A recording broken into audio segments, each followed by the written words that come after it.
Ohayo. Welcome to the So Japanese podcast, a podcast where we talk about all things that are uniquely Japanese.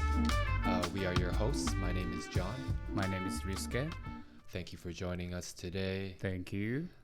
Today, we're going to do part 3 of our unique and eccentric subcultures series of podcasts. So today we're going to talk about Lolita and Gothic Lolita. Lolita, Gothic Lolita. And as well, we're going to bring you another street level Japanese segment at the end. So please stick around. Yep. Lolita.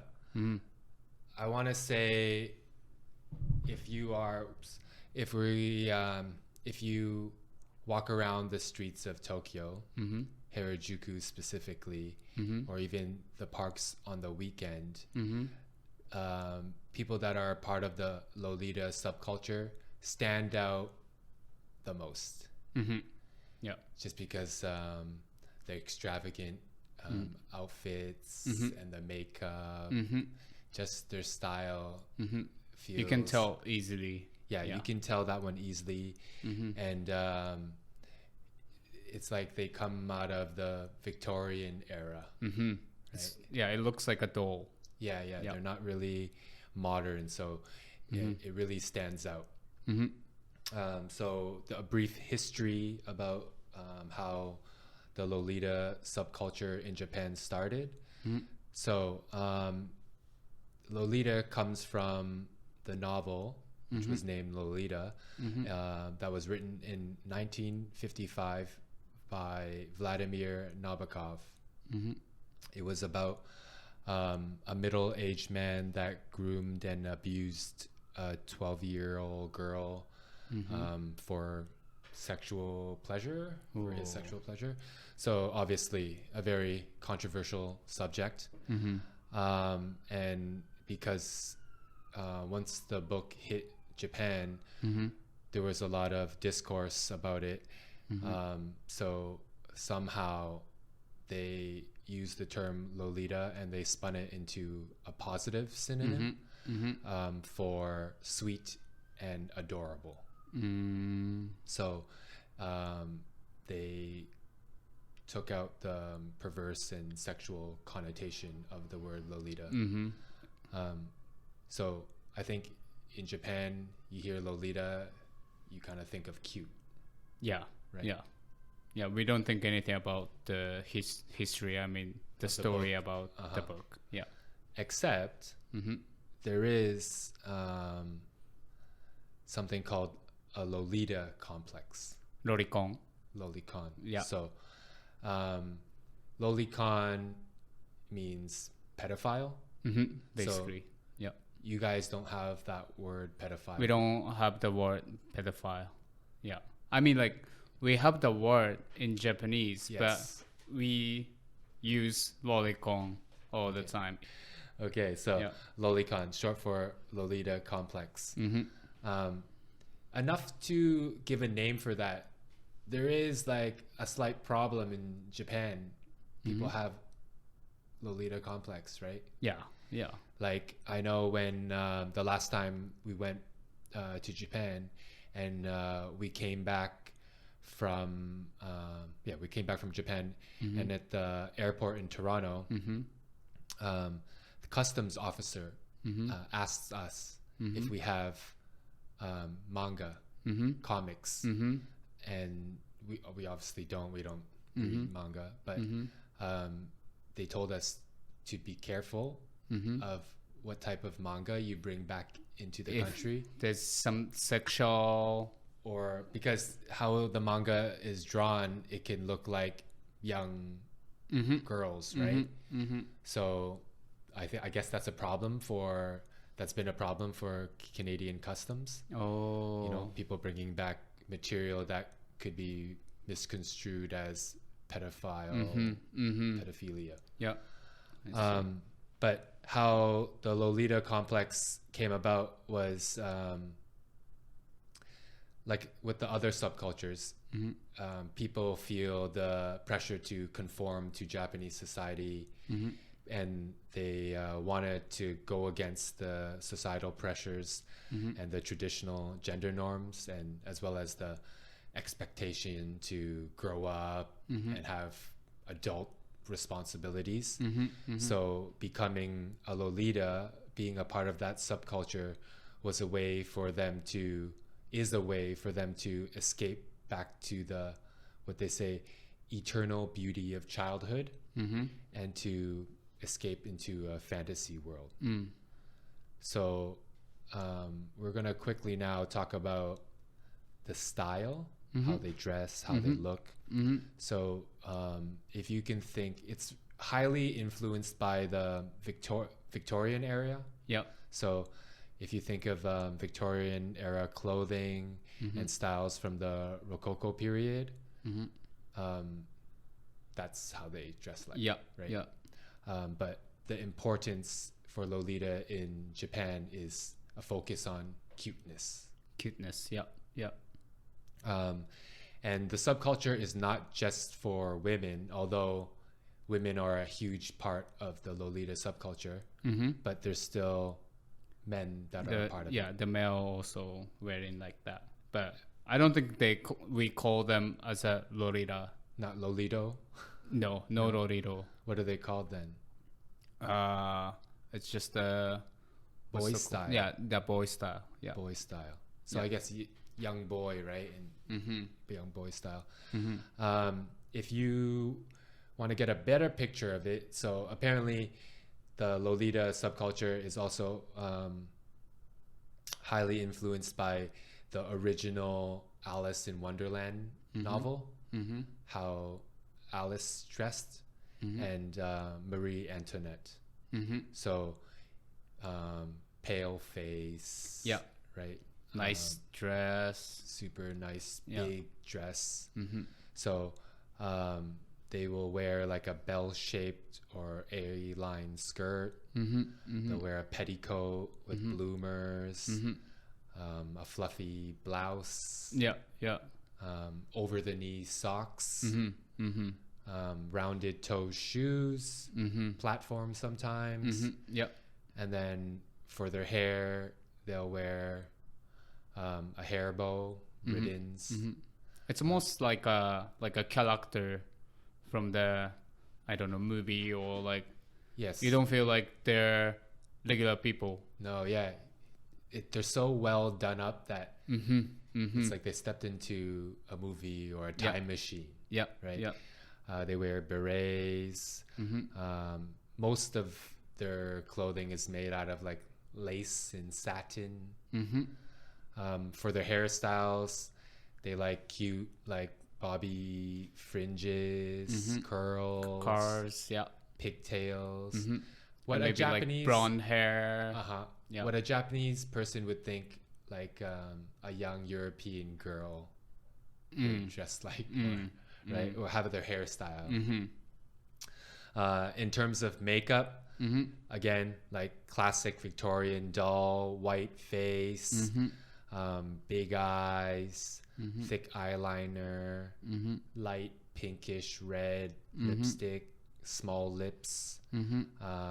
They will try to put tape or glue because they're Asian. Asians, we don't have double eyelids.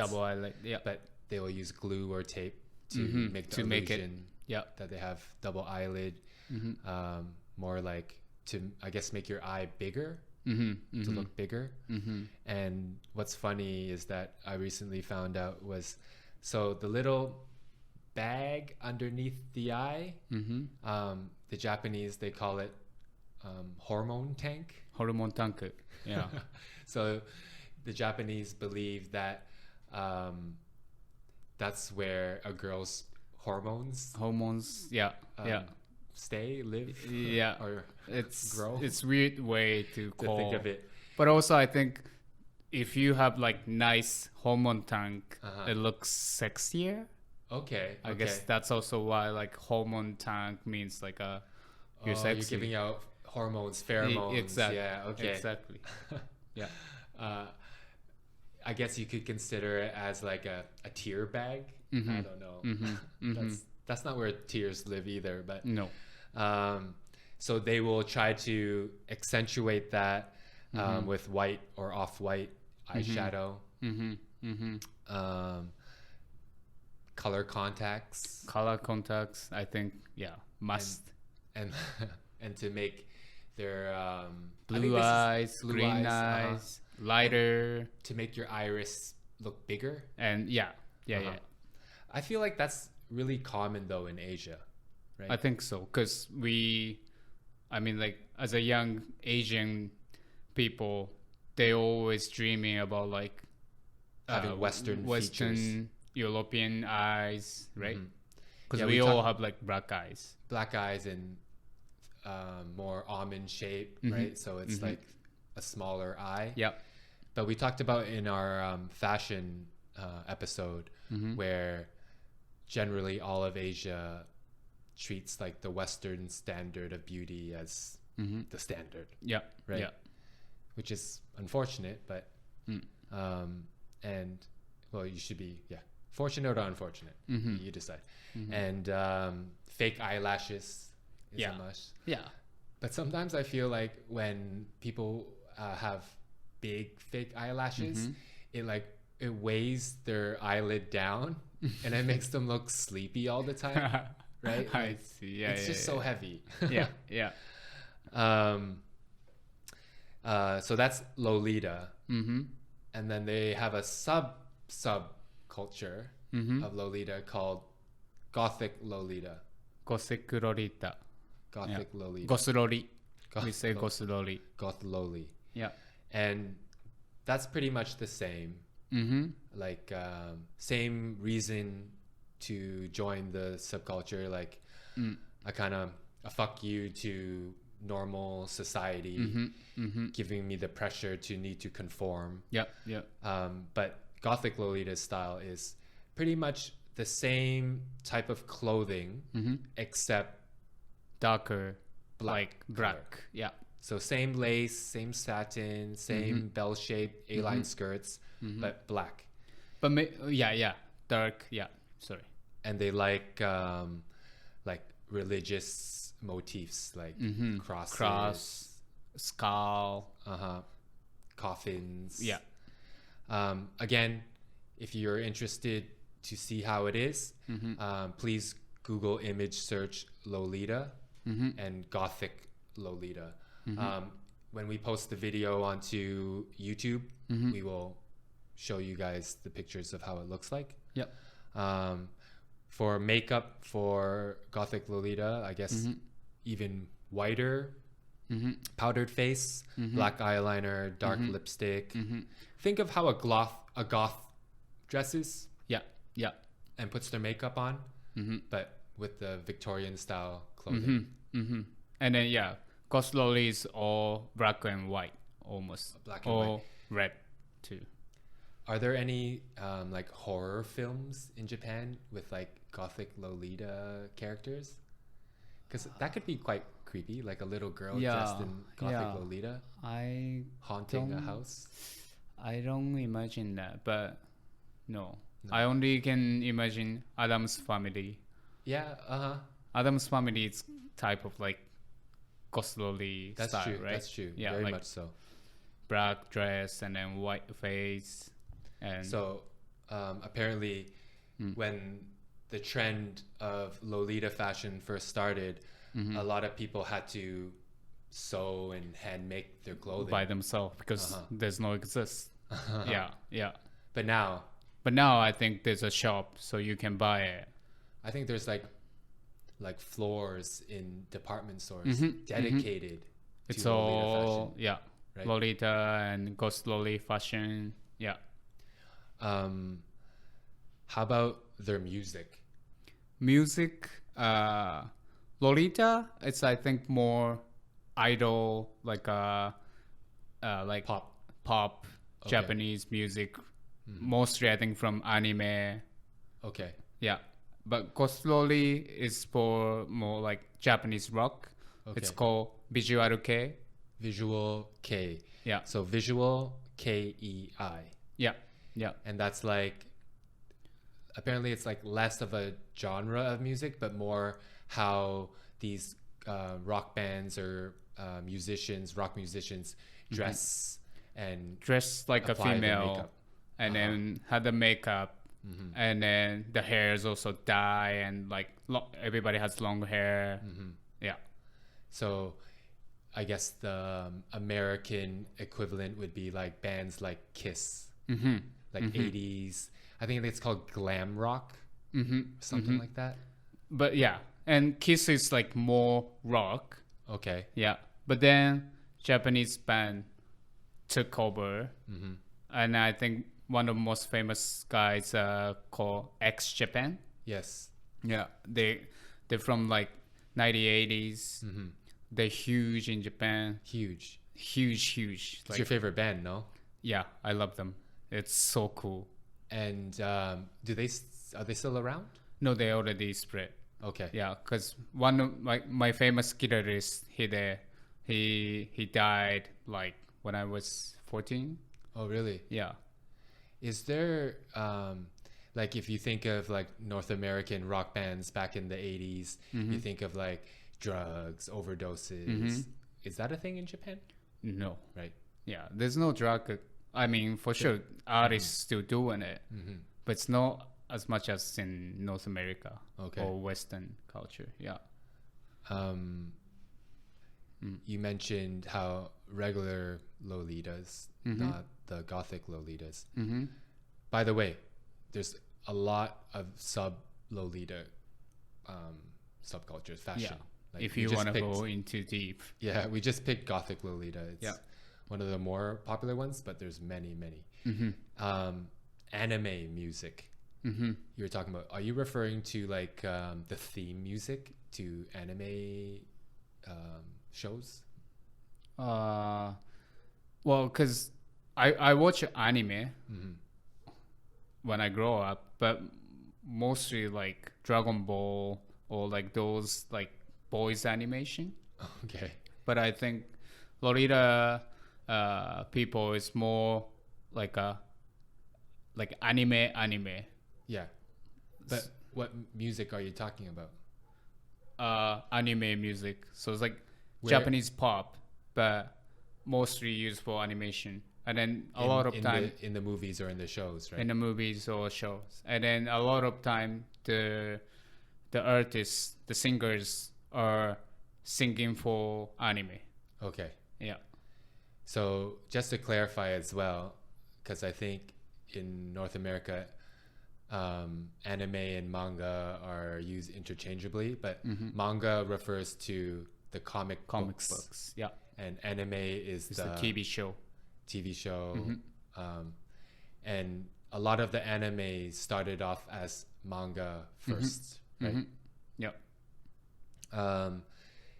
Like I said in the beginning of the podcast, where if you visit Japan and you go to Harajuku or the parks, and you will see Lolitas. One thing that apparently is considered very, very rude for them is if you take a picture of them without their permission. Yeah. Don't do that. I would say don't do that to anyone in general. Anyway, right? But I feel like we said that the people of this subculture are kind of like out of this world, right? They're kind of, you feel like they're coming out of a movie, and if you're a tourist, you will feel like you just take a picture of them, like, you know. But it's important to ask. And also there's a Comic-Con. I think Comic-Con is in the world right now. Yes. It's all about anime, comic, cosplay, those show. And in Japan, if you go those show, and then all the cosplay people, including Lolita people, they're welcome to you take photo for them. Yes. And if you can Google it, camera otaku or camera kozo. Camera kozo. Otaku or kozo. And so bunch of guys with camera is taking photo of one girl who's wearing a character costume or looks like a Lolita fashion, and then they just like modeling. Yeah. So Creepy if you really guys. wanna, and I guess like if you like that type of style, you obviously know the Comic-Con. Yes. And yeah, if you go there, you can take a picture like bunch of different style people. Cosplay is Japanglish, right? Cosplay, I think so. Yeah. I think it's from from the Japanese. Yeah, cosplay. Japanese definitely popularized cosplay. Cosplay, and now it's all around the world. Yeah. Eventually we will do cosplay subculture podcasts too. Definitely. Yeah. So I think that about does it. This is a quick subculture podcast. Again, please Google to get a better idea of how it looks like. I think it looks beautiful, right? I think so. Right? And it's nice. Like you definitely have your own style. The attention to detail. Like with all of Japan, they have great attention to detail. But within the subcultures, you can tell as well. Yep. That brings us to our street level Japanese segment for today. We have a word that's very fitting to our topic. Again, Lolita is about being cute. So everyone knows the Japanese word for cute. Yeah. Kawaii. Kawaii. Yeah. But there's another word to describe something as cute, enjoyable to look at, referring more to the feeling you get from seeing something that's cute. The feeling you get for seeing something adorable. And that word is moe. So the word originally is more popular to be used for describing the feelings you get from watching or looking at a very cute anime or manga Characters, yeah. So, for example, Rusuke will give us 2 examples in how to use moe. So, on a Demon Slayer, Kimetsu no Yaiba, there's a character called Kocho Shinobu, and then I think Kocho Shinobu moe. So, that character gives you a good feeling, a moe feeling, exactly, because she's loving, so cute. Yeah. Kocho Shinobu moe. So again, it's mostly used within like the manga, anime, otaku culture, but can you use it to describe something that's not part of anime? Yeah, as a regular people, I use people. I mean, as a non-anime lovers. Yeah, sorry guys. I don't know if we should say that because I think we have a few anime. Well, anime I love fans. anime, but yeah. Anyway, so I can say, like for example, my friend's baby. Oh, he's moe. Oh, she's moe. Okay. Yeah. Or even to my friend, just being funny, like my being adorable. Girlfriends, and I say, "Oh, you are so moe." Yeah. Moe. That's a good one because kawaii everyone knows, but I think moe is less known. So, thank you for listening to our podcast today. Thank you so much. I hope you enjoyed our moe episode. Moe. Again, if now with COVID and restrictions are being lifted around the world, if you know anyone that's going to Japan, please share our podcast with them. Yeah. We would really appreciate that. Anything else? Yeah, that's it. Hopefully, like, you guys get good ideas of Japan, and or if you guys want to know more, or if you guys want to correct us something, always like send us message on TikTok or Instagram, even Twitter, YouTube. Exactly. Yep.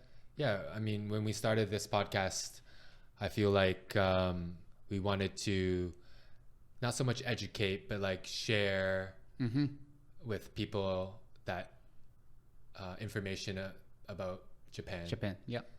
And for people who either love Japanese culture, who want to travel to Japan, who want to live and work in Japan, that was the whole point of our podcast. Yep. So, thank you for listening always. Yes. Yep. Okay, thank you. Bye bye. Thank you. またね。もえー。